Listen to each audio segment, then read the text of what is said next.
Hello everyone and welcome to Things Lucy Reads. I'm Luce and this is the mid-year book freakout tag. I have literally never done this tag before, but I thought it would be a good video to use as my surprise bitch, bet you thought you'd seen the last of me, great YouTube comeback. Let's proceed, shall we? The first question is the best book you've read so far in 2021. My answer for this question has to be the very first book that I read this year, which is Pet by Akwaeke Emezi.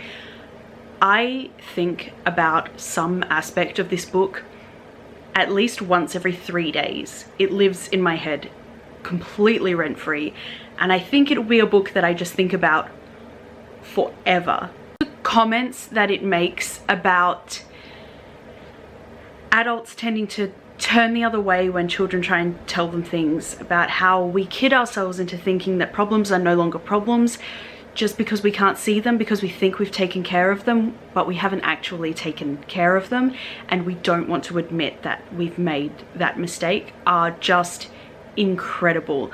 And I think that even if you know what's going to happen in this book, even if you've already read it and you're reading it again, I think it will have the exact same emotional impact every single time. And I am completely in awe of Akwaeke Emezi's skills as a writer, and I will definitely be talking about them further on in this video. The next question is best sequel you've read so far in 2021, and this one is Fugitive Telemetry by Martha Wells. I love the Murderbot series completely and unconditionally, and nothing will ever change that, and I don't think that any of the books in this series will ever be bad. I think they will all be amazing, but this one especially just managed to show a new side of Murderbot and to give it even more character growth than it's had throughout the series anyway, and it was just such a joy to read. So much so that when I finished it the first time, I immediately went back to the beginning and read it again. Hi, it's Editing Luce. So I forgot to mention when I was talking about this book in this video, but all of Fugitive Telemetry takes place on Preservation, which is a space station that all of the surveyors from the first book are from. Like, they all live there. And in contrast to the rest of the universe, which is like very much space capitalist hell, Preservation is like socialist utopia. No one has to pay for their schooling, their housing, their groceries, anything that is deemed a basic necessity for life. It's free. They don't have to pay for it. I really enjoyed not only being able to spend a lot of time there, but to also find out how Preservation came to be in the first place, and I thought that was a really interesting story as well. And it was also just really funny to experience Preservation through the eyes of Murderbot, and how sort of borderline uncomfortable they were with a lot of things that was different about Preservation compared to the rest of the universe. Like, it consistently says things like, oh, there's some kind of weird system where the humans don't have to pay for this. Seems a bit weird, but like, okay. I just really loved pretty much everything about this novel. There was a lot to appreciate, and a lot of things that were introduced previously in the series that were built upon and explored a little more in depth, and I thought that that was really, really good. And then the next question is new release you haven't read yet but want to. My answer for this question is Winter's Orbit by Everina Maxwell. This came out in February. The cover is absolutely gorgeous, and this is a gay sci-fi fantasy romance plus political intrigue drama angst kind of book. And let me tell you, I have been pining, like fix on AO3 levels of pining for a book like this since I finished reading the Captive Prince series. And I am so ready for the gay angst, you have absolutely no idea. So hopefully I will be able to read this soon, and I'm pretty certain that I am going to love it. And then the next question is most anticipated release for the second half of the year, and my answer for this question is a book I found out about literally last week. I had no idea it existed before this, but I'm very glad that I know now. And the book is Tim Tamaro and the Subterranean Heartsick Blues by H.S. Valley. This is the cover. Why am I excited for this book? Let me count the ways. First of all, it's by a New Zealand author, so it's New Zealand YA, which is always wonderful. I don't think I've actually read any, but I love the concept and I'm very excited to experience it in a real sense, hopefully soon. So it's written by a New Zealand author. One of the main characters is a Maori boy, which is also incredible. It's queer and it's set at magic school. Shut up and take my money. I don't know if the Maori rep is own voices. I hope that even if it's not, it's still positive and meaningful, because that would be really lovely. It comes out in August, which is my birthday month, so happy fucking birthday to me. And then the next question is biggest disappointment of the year, and for me that book is Cobalt Squadron by Elizabeth Wein. I love Rose and Paige to the level that I am pretty much prepared to love anything and everything that features them as characters, but this one just fell so far short of the mark that I couldn't even give it higher than a 3. It's not that this one is objectively bad. I just thought it was really, really boring, and I expected so much more from Elizabeth Wein, who is absolutely famous on BookTube for a military espionage book, and which I haven't read, but all of my friends love it. Even my friend Joanna, who notoriously rarely gives out 5 stars, gave Codename Verity 5 stars. So it must have been really good, and I'm just struggling to reconcile the fact that this one wartime military espionage book was so well received and so loved, and the same author wrote this, which is just full of very weird narrative choices. It was just so flat and so boring, and not even the presence of 2 of my favorite Star Wars characters could redeem it for me, which is supremely unfortunate. But yeah, I'm very glad that this year I read Ahsoka before I read this one, because if this had been my first Star Wars book of the year, I probably wouldn't have picked up another one. But Ahsoka at least was a really good book, so I don't know. But this one, definitely a disappointment, and I'm actually really sad that I didn't like it. Next question is biggest surprise, and that book for me was Across the Green Grass Fields by Sean-Anne Maguire, which is the sixth in the Wayward Children series.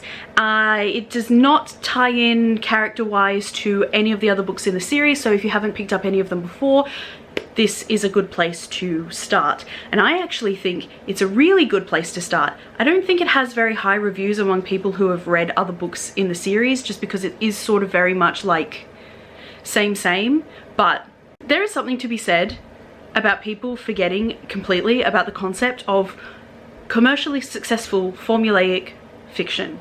And I don't know if this is commercially successful, although considering that they keep being more and more and more, I assume that it is. People just go, oh, they're all the same. Yeah, they're all the same. That's the formula. People love it. That's why it's so successful. Do you get up here and complain that every single Poirot detective story is the same? Of course they're the fucking same, because that's what we expect. And the fact that we know how everything is going to go is the comfort factor. But anyway, I digress. I actually thought that this one was incredible. Like, it made comments about Portal Fantasy as a whole, like this series, but also Portal Fantasy in general, that I think were breathtaking. And granted, not a lot happens in the first 90% of the book, and all of the action is literally in the last 20 pages, but I feel like if it hadn't spent so much time just meandering along and letting you get to know this world, the ending would not have been nearly as impactful as it was. And it also would have been less shocking if you had time to sit longer with the truth of this story. And I just think, like, just this societal, like, not our society, but fictional societal ramifications of what happens in this book are groundbreaking. And the revolutionary inside of me was screaming at the end of this book. And I don't think that I would have liked it any more, even if it had been maybe a little less slow, maybe a little more time to develop the ending, maybe a slightly different ending. But honestly, it was so good. I kept trying to guess what was going to happen and I was wrong every single time, and it was good. It was so good. And I would definitely be recommending that people start with this book as opposed to Every Heart a Doorway, because I think it's just a very interesting thing to sit with while you're reading the other books in this series, and indeed any other portal fantasy ever written. This book was incredible. I think if you go into it with an open heart and an open mind and you don't expect it to be... See, here's the thing, I don't even think that it wasn't as good as all of the other books in the series. I think that it was. I think that the last 20 pages made this more than worthy of its place in this series. So I thought it was great.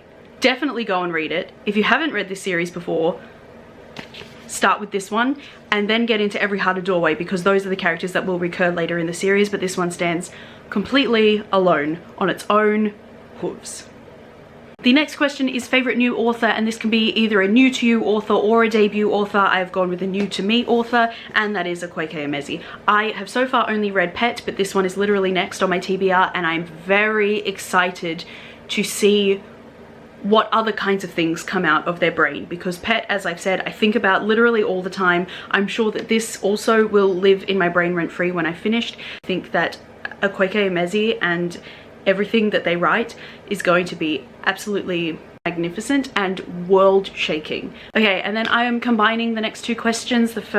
Technically the next one is newest fictional crush, but the question after that one is new favorite character. I'm very near to my 30s. It's a bit weird. Like, I mean, I would date Ahsoka Tano, but she's also not real, so don't really have a fictional crush anymore. Anyway, let's just brush over fictional crush and just go with new favorite fictional character. And for me, the answer is Seiki Sayaka from the Bloom Into You series. She also has her own light novel spin-off series, which I'm very excited to read now that I've read all of Bloom Into You. She's a little more than a side character, I suppose, technically a secondary protagonist of the Bloom Into You series, and just her character arc was equally as amazing as Toko's character arc. And she's she's not the narrator of the series, but she's the main character, if that makes sense.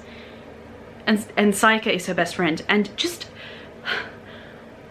it would have been so easy to write Sayaka as just the judgy, mean, bitchy, never accepting of anyone else best friend, but she wasn't that. She was harsh in her affection and protective feelings of Toko, but ultimately she was warm and open-hearted and could see what was best for Toko, even if it wasn't necessarily what she herself wanted for Toko or for herself.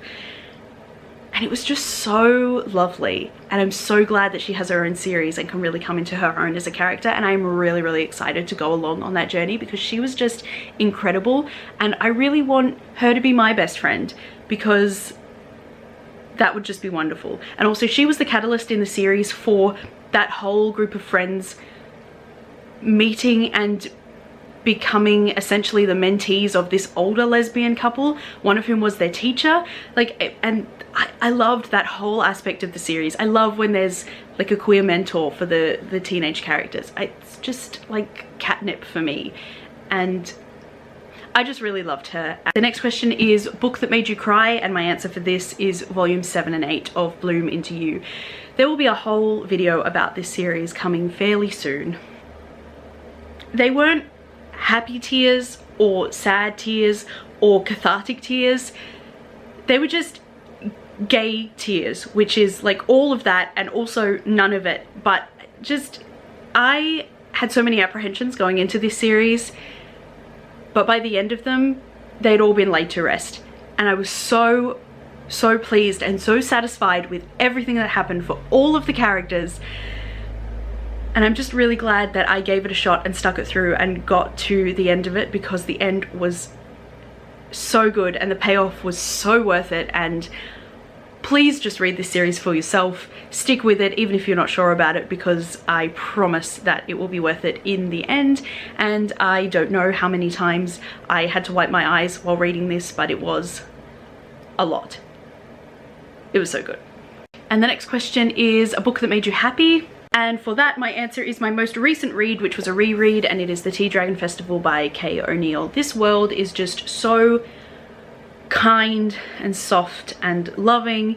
It's very queer. All of the characters are wonderful, and I just feel so happy and at peace anytime I read it or think about it, because it's just wonderful and I really love it a lot, and I'm really glad that it exists.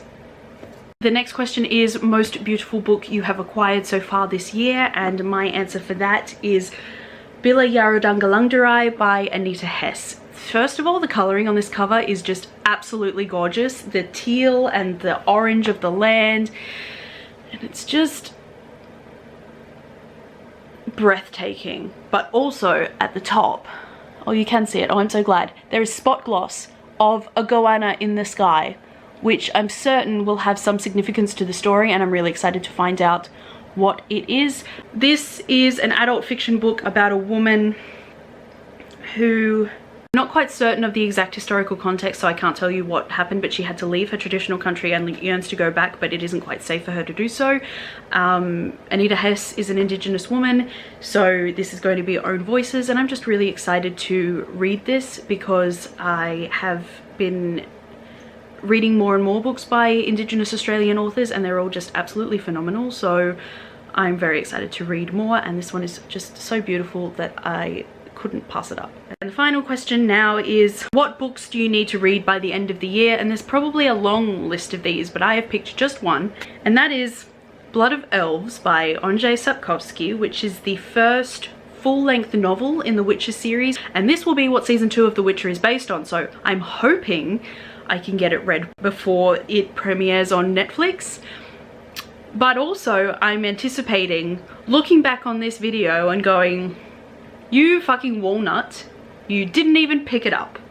Because I know myself and I know what I'm like, and that's probably more likely than me reading it. But now I've put it out into the universe, it's maybe a little way of holding myself accountable, and hopefully I won't have to try too hard to muster up that motivation, because Triss is in here and she is potentially my favorite character in the entire Witcher series.